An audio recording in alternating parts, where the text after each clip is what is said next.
Gyvatvorė sodinama dešimtmečiams ir nesinori po 5 metų suprasti, kad gyvatvorė ne tokia, kokios tikėjotės, ar pas kaimyną yra gražesnė gyvatvorė. Tai yra ir daug darbo, ir investicijos, ir kad nepadaryti klaidų, išsirinkti pačią geriausią gyvatvorę. Mes pakalbėjome su Arbora specialistais, kurie specializuojasi gyvatvorių įrengime.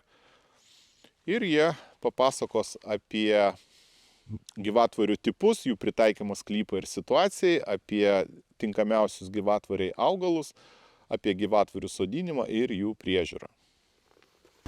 Esu Jolita Sabaliauskienė, landšafto dizainerė Arboroje. Mano nuomonė, gyvos žalios gyvatvorės yra pats geriausias dekoratyvinės tvoros tipas. Jos ne tik gali uždengti, pridengti, sulaikyti garsą, triukšmą, bet ir viduj sklypo atlikti atskiriančią funkciją. Čia matome antai sidabrakrūmį. Gražus krūmelis, ilgai žydintis, ko gero vienintelis krūmas Lietuvoje žydintis nuo birželio iki pat sušalimo. Ir sušala jisai su žiedais, taigi tinka labai laisvoms, nekarpamoms, atskiriamoms gyvatvorėms. Įdomios gyvatvorės būna iš augalų, kurie veda uogas. Tai yra erškėtrožės, kauleniai, gudobelės. Šioms gyvatvorėms reikia palikti daugiau vietos ir ploto, nes jos yra nekarpamos. Gyvatvorės su uogom sukuria puikų estetinį vaizdą žiemos metu ir atlieka apsauginę funkciją vasaros metu, dengiamąją ir apsauginę. Dekoratyvinėms atskiriamosioms juostoms nuostabiai tinka šlatelinė hortenzija, kuri puikiai žydi labai ilgai, nuo birželio iki pat spalio mėnesio, kol užšąla ir visi žiedynai nuruduoja. Žiedynai lieka žiemai, kurie labai gražiai atrodo apšerkšnyje, apsnigti ir užšalę. Atskiriamosioms dekoratyvinėms gyvatvorėms puikiai tinka rododendrai augantis Lietuvoje. Jie yra visžaliai, puikiai žydi ir labai gražiai atrodo. Kiekvieną kartą keliaudama po Europą aš vis įsimyliu iš naujo karpamos gyvatvorės. Tai skroblo, buko, nuostabiai atrodančios sienos, kurios atskiria, uždengia ir labai gražiai atrodo žiemą be lapų būtent. Matom seną skroblą, seną gyvatvorę skroblą, jam jau yra daug metų ir retokas dėl to, kad skroblas būna labai platus ir norint jį susiaurinti, galima šakeles kirpti ir arčiau kamieno, bet tuomet jisai kelis metus būna toksai plikesnis, kol išleidžia daugiau smulkių šakelių. Paskui suaugs ir viskas bus gražiau. Buko gyvatvorė ypatinga tuo, kad bukas nenumeta lapų per žiemą. Visi lapai sudžiūsta, pasidaro rudi, bet lieka per visą žiemą. Šio medžio lapai krenta tik tai kitą pavasarį. Sprogstant naujiems lapams nukrinta seni. Priklausomai nuo situacijos gyvatvorės gali būti lėčiau ir greičiau suformuojamos.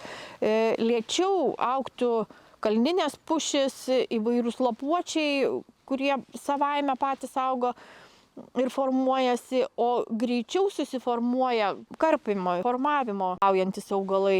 Karpimui tinka kanadinė cūga, paprastosios eglės, skroblai, bukai, kukmedžiai, tujos ir įvairūs kiti augalai.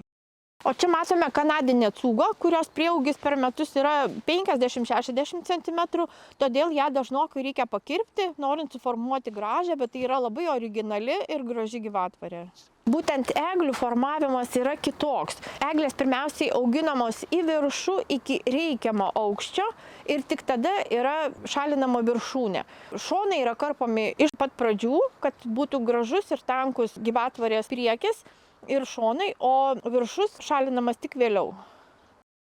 Aukštos atskiriamas gyvatvorės gali būti ir formuojamas labai aukštos, didelės ir atlikti uždengiamą vėjo sulaikymą funkciją, dulkių sulaikymą.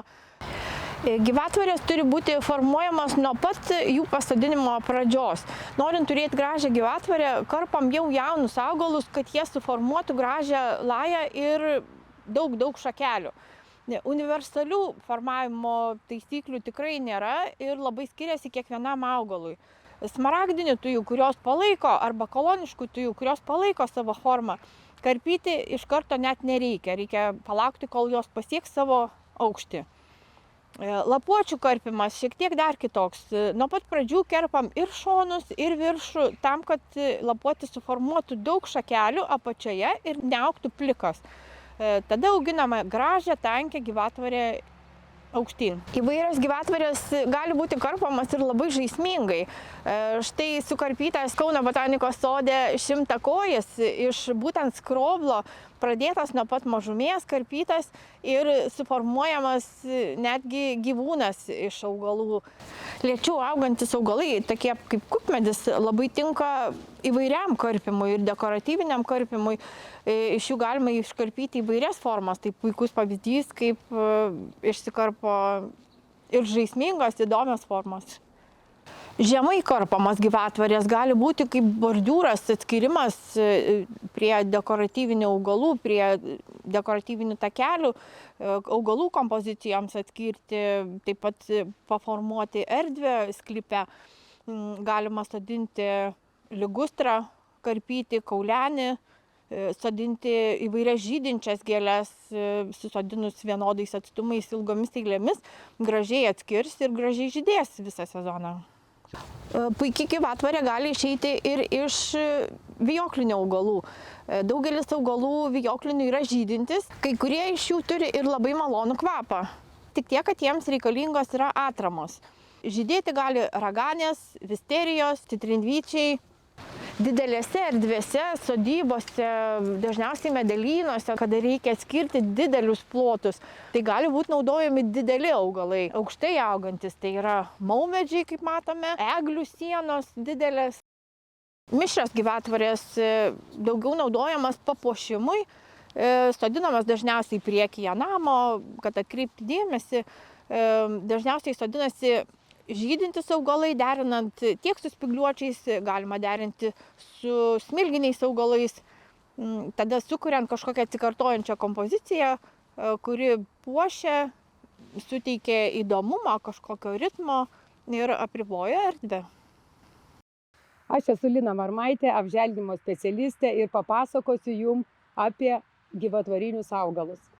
Viena iš populiariausių yra smaragdinė tuja, kuri tikrai puikiai tinka į jūsų sodybas.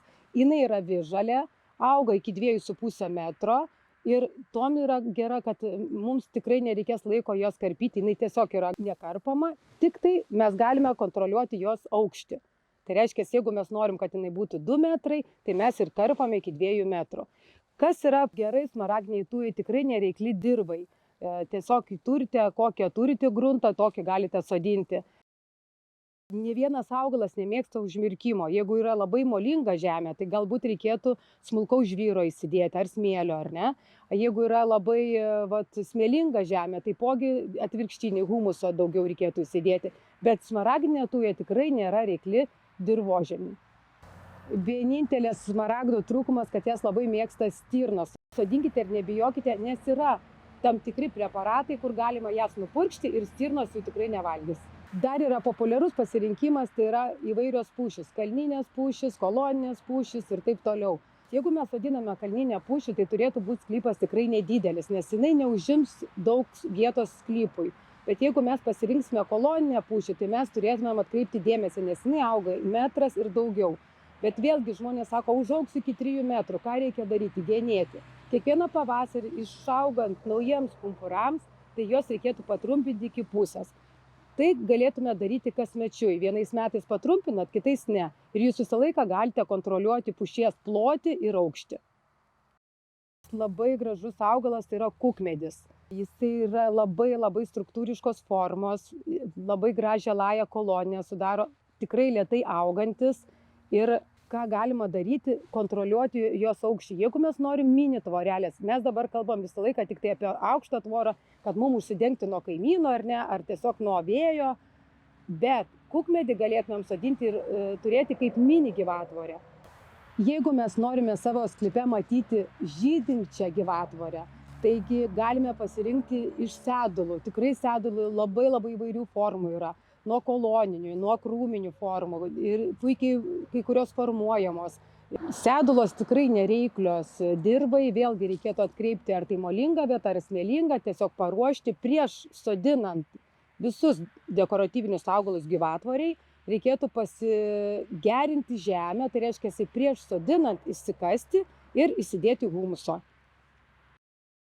Raugeriškis irgi galėtų būti puikiai gyvatvorė jūsų sodyboje.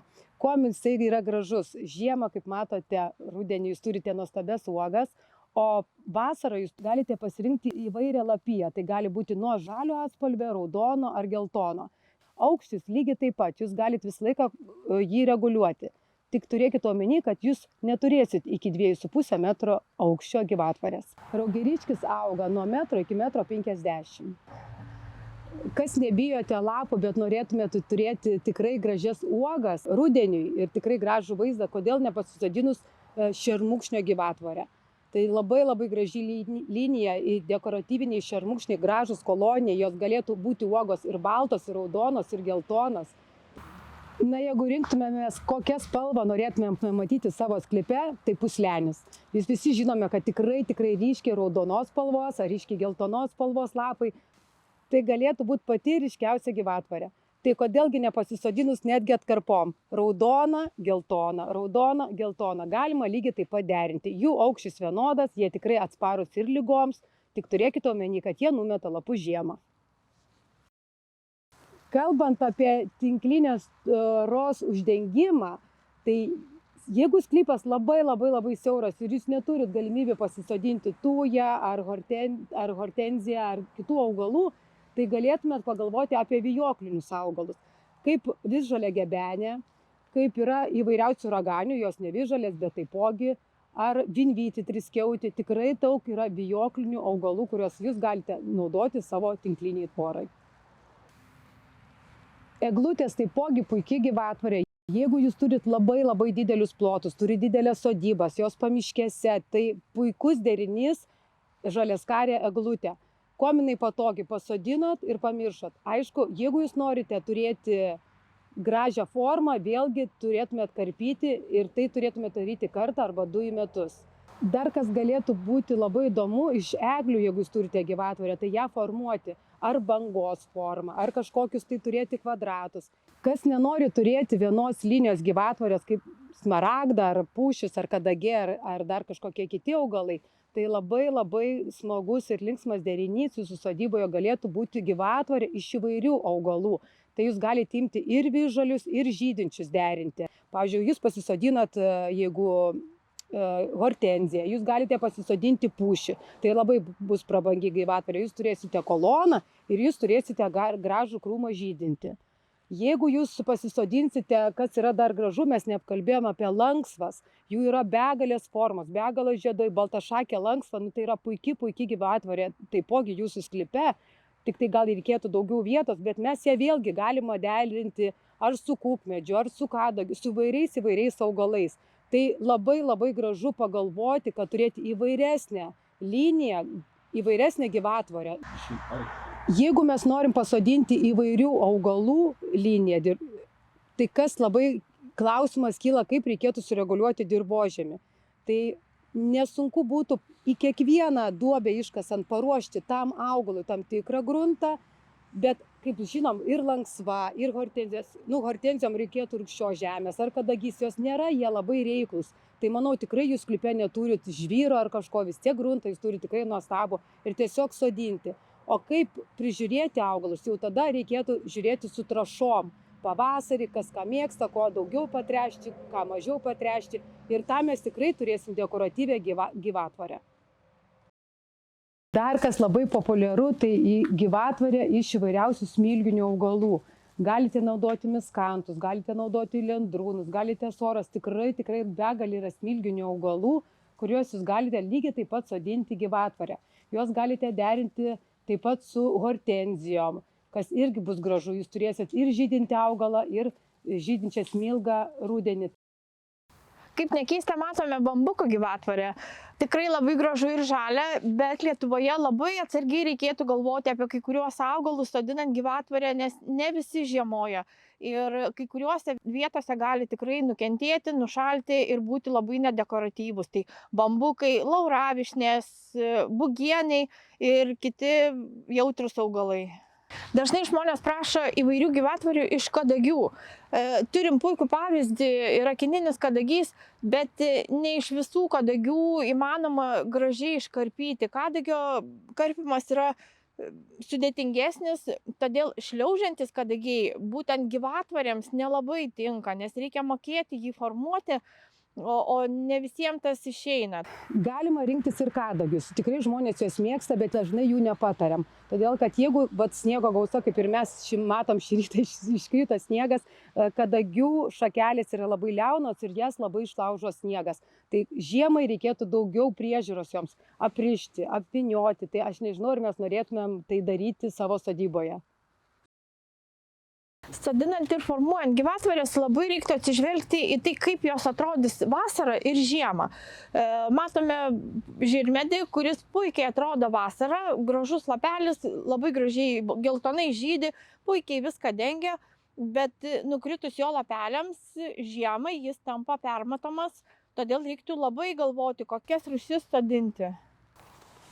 Gyvatvorė yra gan sudėtingas aplinkos elementas, todėl visose etapuose siūlau kreiptis į specialistus, kurie visuomet pasirengę jums padėti. Aplankėme pakankamai daug objektų kartu su Arbora, papasakojo apie gyvatvorės, bet vis tiek visko nepavyko sutalpinti į šitą filmą, dėl to papildoma informacija, naujausia informacija bus randama straipsnėje, kurį aš įdėjau į aprašymą. Straipsnis asa.lt portalo, kuriame yra dar daugiau patikimos informacijos apie aplinkotvarką, apie būstą, apie statybas.